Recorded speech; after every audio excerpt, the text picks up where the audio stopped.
Awesome, thank you, Courtney. Before I get started, I would love to we are on this thematic theme of ancestors, looking at those that came before us, and I just want to acknowledge two people in the room, and that's Bob and Heather from Cal Recycle. These two individuals, many moons ago, were the unicorns of community composting in an entity in a system that was not against it, but did not see the potential that these two individuals saw. And from countless phone calls to Heather literally flying across the state to visit these sites and take pictures and report back to Bob and the team, you two literally put us all on your shoulders to allow us to be where we are now. So I just want to hold some space for you two and acknowledge the incredible work that y'all put in to allow for us to be doing this for a second round. So if we can just give some love to Bob and Heather. Thank you both. My short message to y'all is not going to be a lot of info.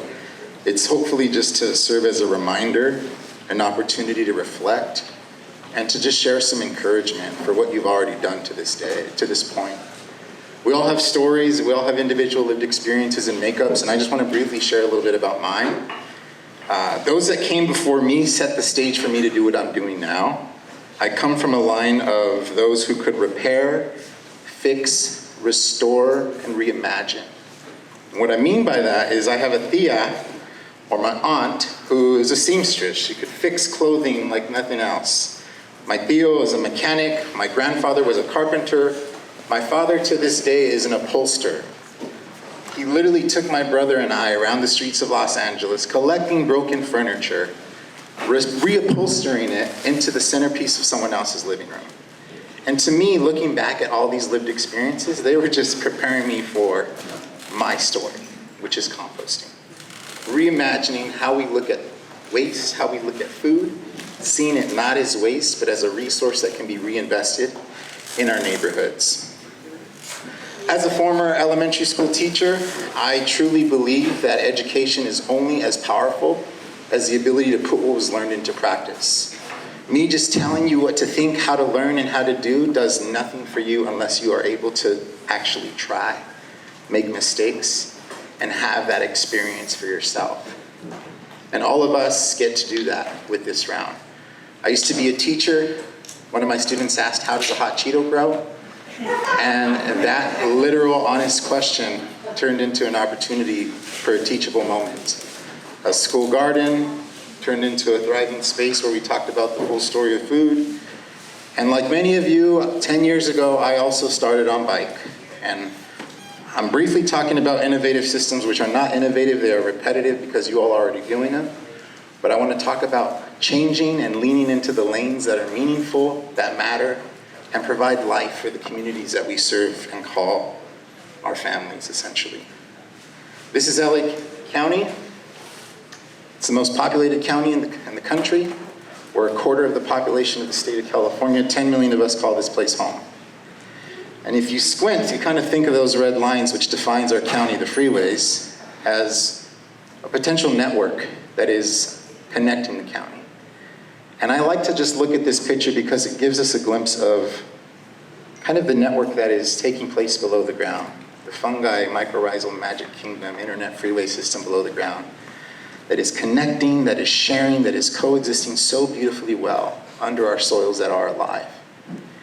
And my hope is for this to be the start of a critical mass of creating the human network that thrives above the ground, allowing for us to think beyond ourselves, allowing for us to really connect with our neighbors and to reimagine what reality looks like.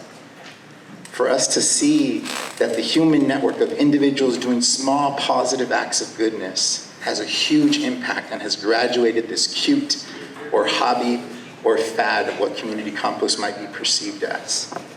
So what do we do at LA Compost? We try to mirror that network.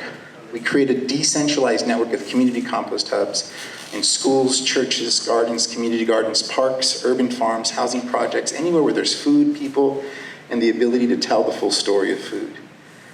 And just like compost, we don't celebrate ourselves. We just want to give a little bit of life back to the goodness that's already taking place in this ecosystem. So we have over 50 partners that are doing amazing work in and around Los Angeles that we get to work alongside of. We have a team of 27 staff now that are from LA, that are working in the very communities that they called home, that are facilitating this work.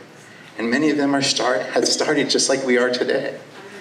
We've mentioned this graph a few times, and I just wanted to hold some space for this because ILSR has also been a mover and shaker in the movement for us. And we really love showing this graph instead of the EPA one, no offense, but it's just more, it has some more depth to it and intention in terms of looking at food and building community. And LA Compost, and perhaps many of us, we operate in this home tier, small scale decentralized tier, and medium scale locally based. So we operate in 3 buckets, an individual, community, and a regional bucket.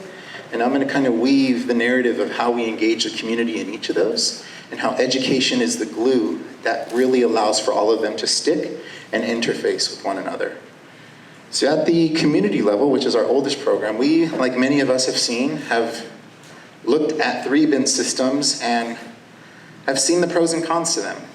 At our little lunch and learn table, we said that what we don't want is for the 3-bin to be the raised bed garden equivalent of community gardens. And what that means is, in many community gardens across the country, you see raised beds that are unplanted, neglected, graffiti, broken, and had some hopes and dreams and thoughts of what it could be, but did not have the community behind it or the network of support to really allow for it to thrive based on the original intention. Many years ago, 3-bins were really popular in Los Angeles. We found a lot of 3-bins like we saw in the top right-hand corner, and we trained a lot of the Corps members from LA Conservation Corps, from California Volunteers, from Angelino Corps to learn some carpentry skills and to rebuild these 3-bins to at least give them a few more years of life. What we realized, though, is that with the 3-bin system, in order to really allow for a model like this to work, it couldn't just be a drop off and forget and feel good model. It had to be a cooperative process that wasn't on the shoulders of one staff member to be processing everyone else's material. So what we did is we created via community engagement, we moved from a drop-off model to a cooperative model. So we locked the bins.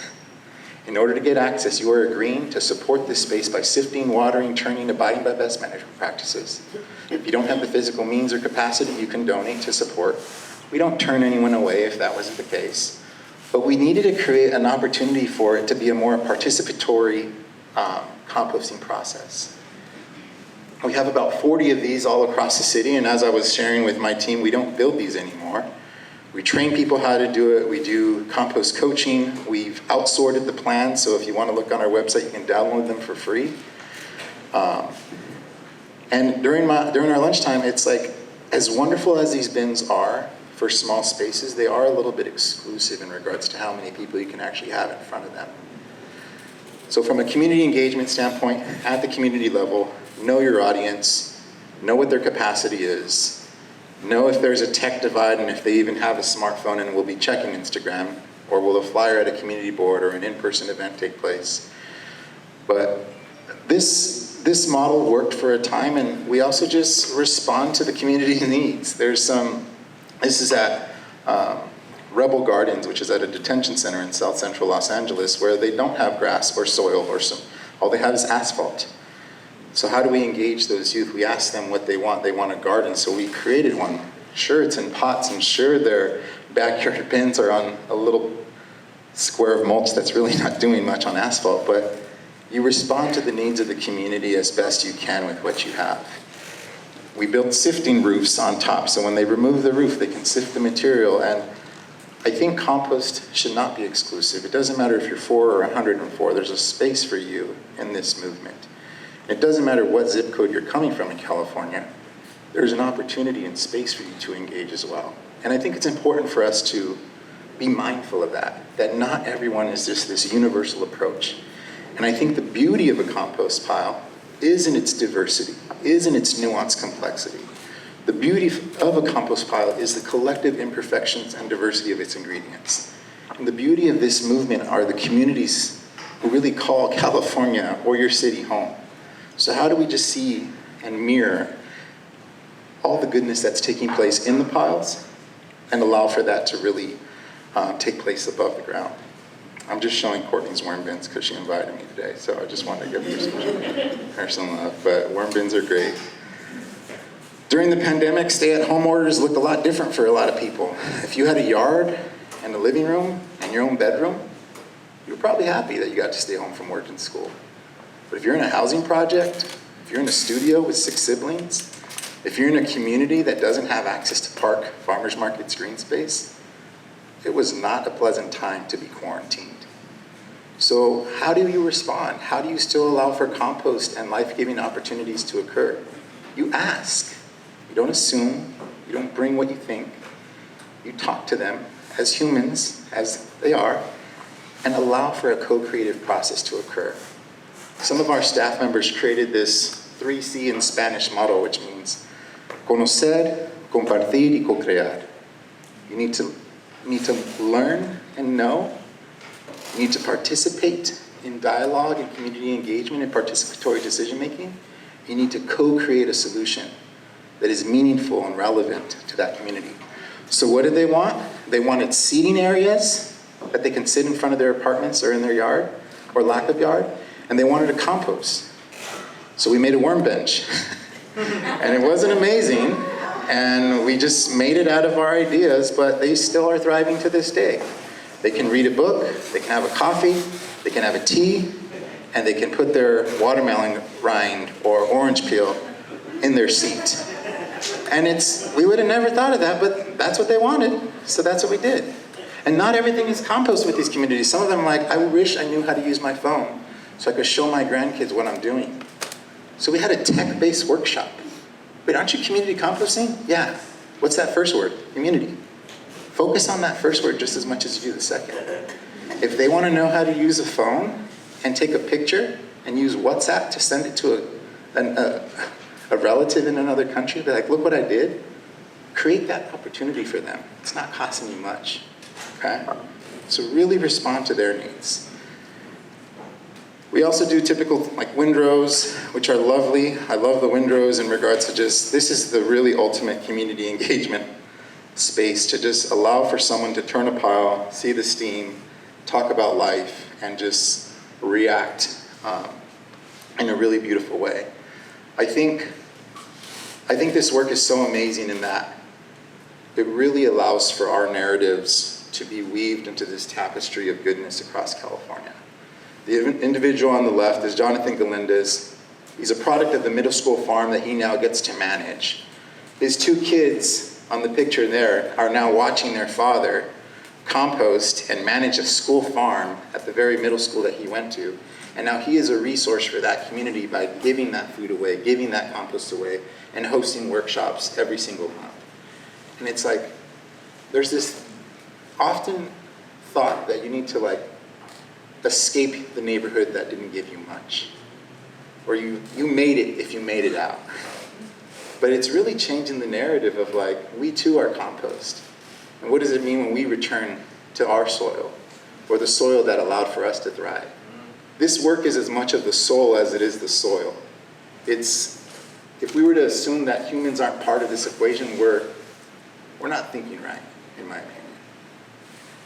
And we all have our shadows. We are all broken. We are all going through our own compost journey.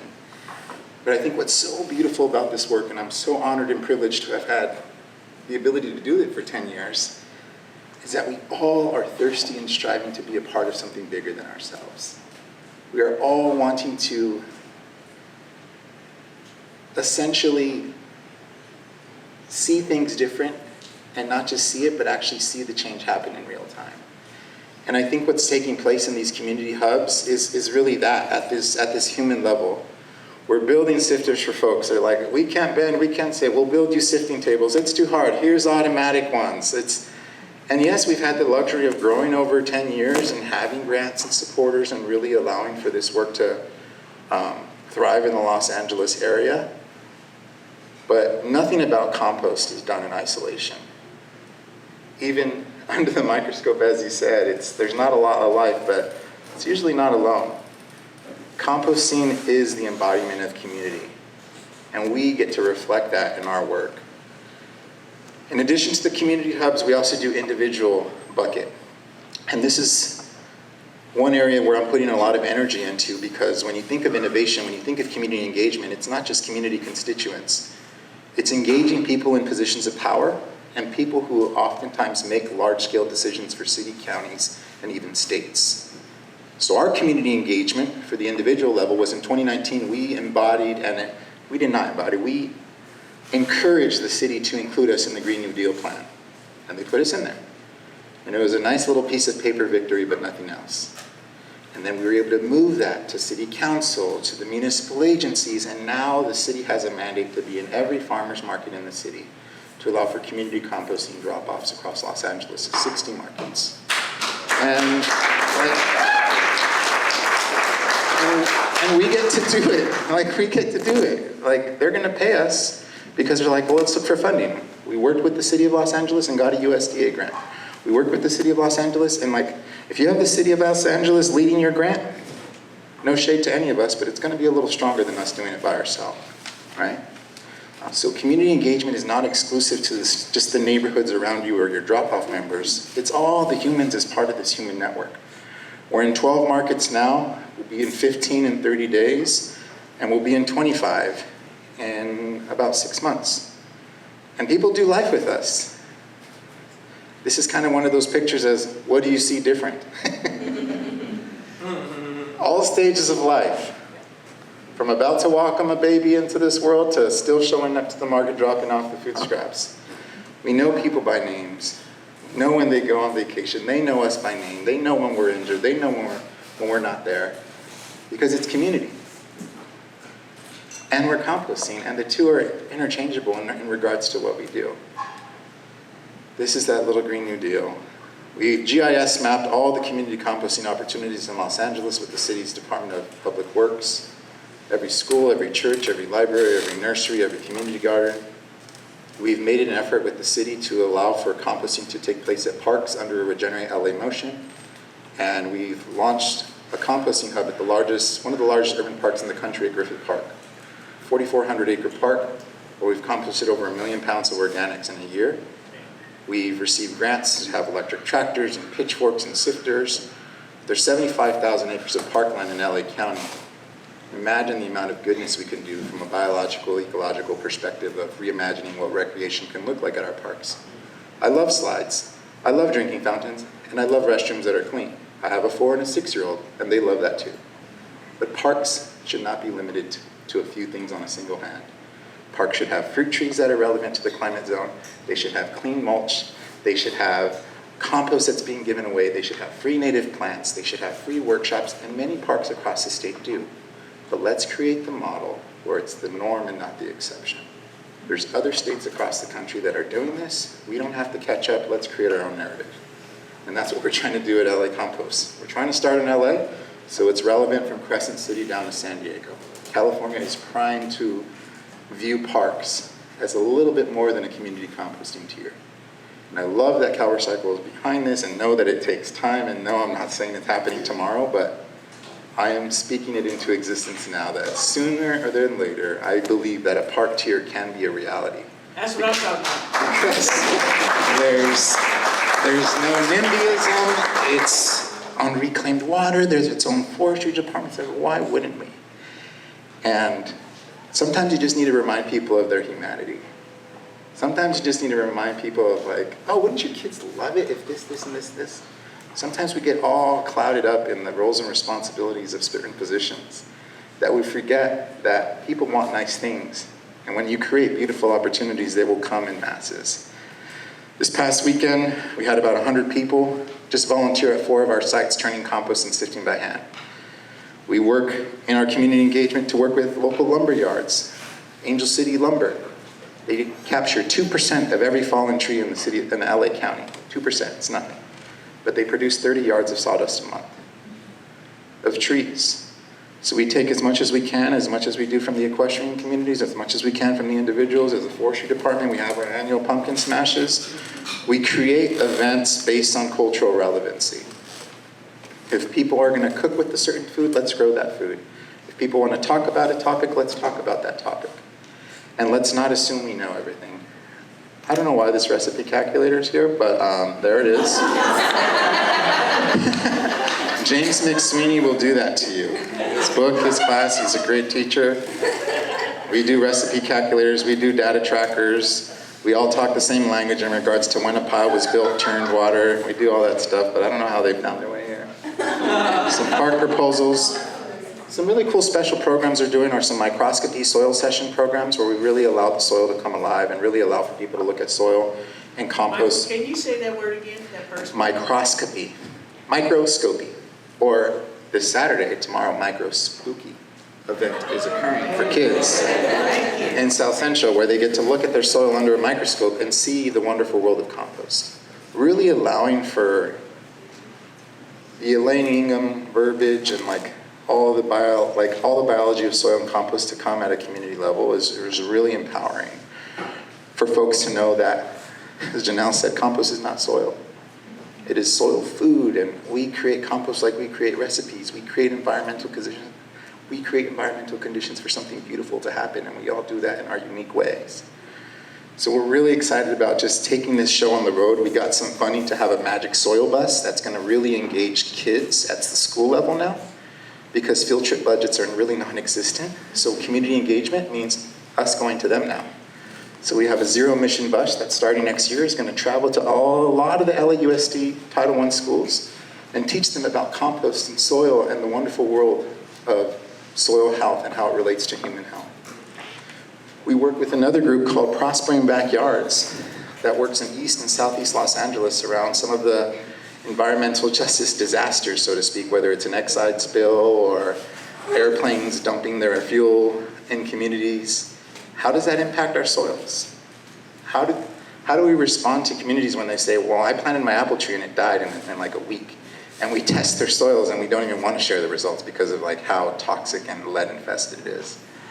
So we respond to what they want, and yes, we're not scientists, and that's not us. Those are actual people that are more scientists, that are more sciencey than we are.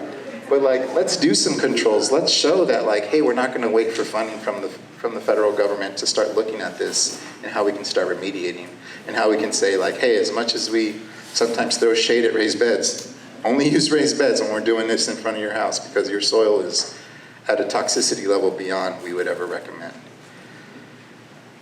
Again, I don't know how these got in, but those are cute. Some sifted hearts and food scraps of LA. I guess I wanted to just say that when we create compost piles, we are creating environmental conditions for something to happen, right? Whether it's our seed-to-N ratio, whether it's our specific feedstocks, whether it's with the pitchfork, a shovel, or by hand. We are doing that for the microbes to go to town and do the good work that they do. Let's let's reciprocate that and do that for communities as well. Let's create the environmental conditions for them to do good work as well. And it just doesn't have to happen the 4 hours that you're open during the week. You can inoculate the goodness the short amount of time that you have. You can inspire them, you can encourage them, and you can consistently be there so that they can show up next week again and know you'll be there. I think consistency is so key when you think about community engagement. So many communities we work with have been left with empty promises. Oh yeah, well, we'll do this for you. Or, the grant got funded, you're gonna get this, this, and that. It never shows up. So there's a sense of, there's a level of caution that our communities are operating with. And we can start to build that trust, rebuild, repair those ruptures. And as simple as being there consistently goes a long way. You might not know, but the community compost activity that you are hosting for 4 hours a week might be the one thing that some people are really looking forward to in their lives. My 6-year-old son was excited because on Friday, today, he was going to get to make shadows in science class. Shadows. You don't know what people's shadows are, but you also don't know what they're looking forward to. And it's okay. Consistency is key to build and rebuild trust. This work is intergenerational, as I mentioned. That's absolutely staged. That does not look real. I love the cultural relevance of the spaces that we engage with, and I'm sure the same is up north as well. Dia de los Muertos is coming up. We talk a lot about death when we talk about systems and cycles and how death really gives life meaning. How with compost, systems, ideas, structures, too need to be composted. But I think compost, it doesn't exist in a vacuum.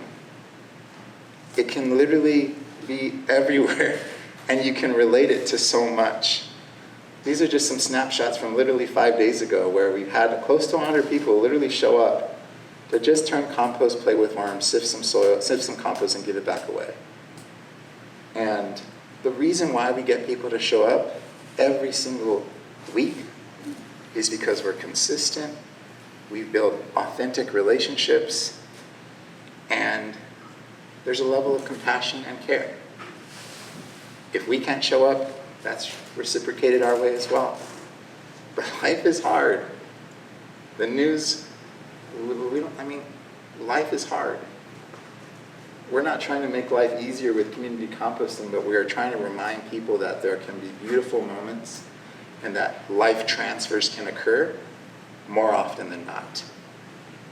I tried to do this Humans of LA, Composters of LA kind of experiment pre-COVID where I would take a portrait photo, they signed a release, I asked for their permission, and I asked for their zip code, and I asked for why compost. And it was so humbling and beautiful to hear the response of some people. Some were just smart about it and be like, why not, ha ha ha. Where others were like, giving me a whole gospel sermon on like the beautiful nature of compost and how it reminds them of XYZ and how it connects us all and how it's restorative and it's regenerative, it's forgiving, it's inclusive. And I'm just like, yeah, I'm gonna stop this project because I can't take it anymore. But no, COVID stopped the project. But I think whether I'm in LA or you're in Sacramento, you're in San Diego, we all have stories. We all have our own makeup that makes us who we are. We all have our lived experiences. And we are so fortunate that we get to, at least for another year and a half, allow for those lived experiences to come around the compost pile. I have this cheesy tagline that I'll kind of close this talk with. It's the only letters that separate soul and soil are you and I.